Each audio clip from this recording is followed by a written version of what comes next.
വടകര ഉപജില്ലാ സ്കൂൾ കലോത്സവത്തിലെ ഊട്ടുപുര ചരിത്രത്തിൽ ഇടം നേടുകയാണ്. കലോത്സവത്തിന്റെ അവസാന ദിനത്തിൽ കുട്ടികളുടെ ഇഷ്ടഭക്ഷണമായ മന്തി ഉൾപ്പെടെ നൽകി ഏവരുടെയും പ്രശംസ ഏറ്റുവാങ്ങിയിരിക്കുകയാണ്. കലോത്സവ ദിനങ്ങളിൽ കുട്ടികൾക്ക് ഇഷ്ടമുള്ള ഭക്ഷണം നൽകുക എന്ന സംഘാടകരുടെ നിർദ്ദേശത്തെ തുടർന്ന് പാചകത്തിന് നേതൃത്വം നൽകുന്ന സക്കീർ കോഹിനൂർ വൈവിധ്യമാർന്ന ഭക്ഷണങ്ങളാണ് കലവറയിൽ ഒരുക്കിയത്. എല്ലാ ദിവസങ്ങളിലും രുചിയൂറും ഭക്ഷണങ്ങളാണ് കുട്ടികൾക്കും സംഘാടകർക്കും നൽകിയത്. അവസാന ദിവസം കുട്ടികളുടെ മനം കവർന്ന ഏവരുടെയും ഇഷ്ടഭക്ഷണമായ മന്തി നൽകിയാണ് കലോത്സവ കലവറ ഏവരെയും വിസ്മയിപ്പിച്ചത്. സമാപന ദിവസം ഏകദേശം 4000-ഓളം പേരാണ് ഭക്ഷണം കഴിച്ചത്. 4 ദിവസങ്ങളിലായി 15,000-ൽ പരം പേർ ഊട്ടുപുരയിൽ നിന്നും ഭക്ഷണം കഴിച്ചിട്ടുണ്ട്.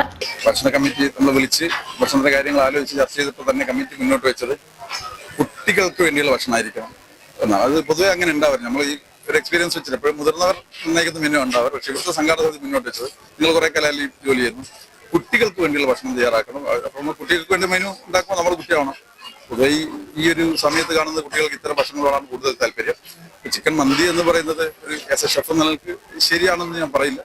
മന്തി ഉണ്ടാക്കാനാണ് നമ്മൾ തീരുമാനിച്ചത് നമ്മളെ പരിമിതമായ സാഹചര്യത്തിൽ നിന്ന്. പക്ഷെ പിന്നീട് മന്തി കഴിക്കുന്നത് പരിപാടി പങ്കെടുക്കുന്ന കുട്ടികൾക്ക് ചിലപ്പം കുറച്ച് മയക്കം ഉണ്ടാക്കും എന്നൊക്കെയുള്ള പല ചർച്ചകൾ വന്നപ്പോൾ മന്തി എന്നുള്ള സംഗതി മാറ്റി ഒരു പുലാവ് റൈസ് ചിക്കൻ മിക്സ് ചെയ്ത ഒരു മജ്ബൂസ് ഒക്കെ പോലെയുള്ള കുട്ടികൾക്ക് ഇഷ്ടം ഉണ്ടാകുന്ന രൂപത്തിൽ റൈസാണ് നമ്മൾ ചിക്കൻ പുലാവ് എന്നാണ് പറഞ്ഞത്. ഇവരെ നല്ല പ്രതികരണമാണ് വന്നത്. പക്ഷെ ആളുകളുടെ എണ്ണം എപ്പോഴും എല്ലാ ദിവസത്തെയും പോലെ 500 വീണ്ടും കൂടുന്നു. 12,000-ൽ ഇന്ന് അവസാനിക്കേണ്ടത് 15,000-ലേക്ക് എത്തി നിൽക്കുന്ന ഒരവസ്ഥ. വൈകുന്നേരങ്ങളിൽ, അതായത് നേരത്തെ നമ്മൾ തീരുമാനിച്ച പോലെ രാത്രി ഭക്ഷണമില്ല. 2 ദിവസവും 500-ന്റെ അടുത്ത ആളുകൾ രാത്രി ഭക്ഷണം കഴിച്ചിട്ടുണ്ട്.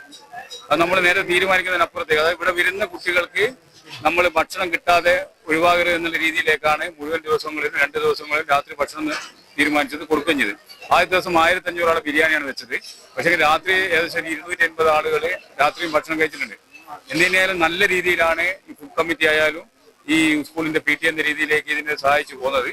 ഇതിനാലും ഒരു ചരിത്രത്തിൽ ഇടം നേടുന്ന രീതിയിലേക്കുള്ള ഒരു ഭക്ഷണശാലയാണ് ഇന്ന് JNM ഹൈസ്കൂളിന്റെ ഭാഗമായിട്ട് നടക്കുന്ന ഈ സബ്ജില്ലാ കലോത്സവത്തിന്റെ ഭാഗമായി നടന്നുകൊണ്ടിരിക്കുന്നത്. കഴിഞ്ഞ 3-ാം തീയതി മുതൽ ഇന്നിപ്പം നമ്മുടെ വടകര സബ്ജില്ലാ കലോത്സവം ഇന്നത്തോടുകൂടി അവസാനിക്കുകയാണ്.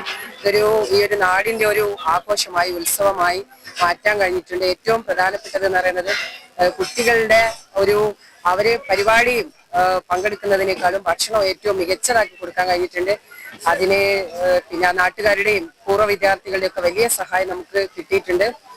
എന്തായാലും രുചികരമായ ഭക്ഷണം, അതും നമ്മുടെ സർക്കാർ നമുക്കറിയാം വ്യത്യസ്തമായ ഭക്ഷണം നമ്മുടെ സ്കൂളുകളിൽ വിതരണം ചെയ്യുന്ന, അതിനോടൊപ്പം ചേർന്ന് നിന്നുകൊണ്ട് ആ രീതിയിൽ വെജും നോൺ വെജുമായ വിഭവങ്ങൾ കൊടുക്കാൻ കഴിഞ്ഞു എന്നുള്ളത് വലിയൊരു അഭിമാനമായിട്ട് തന്നെയാണ് കാണുന്നത്.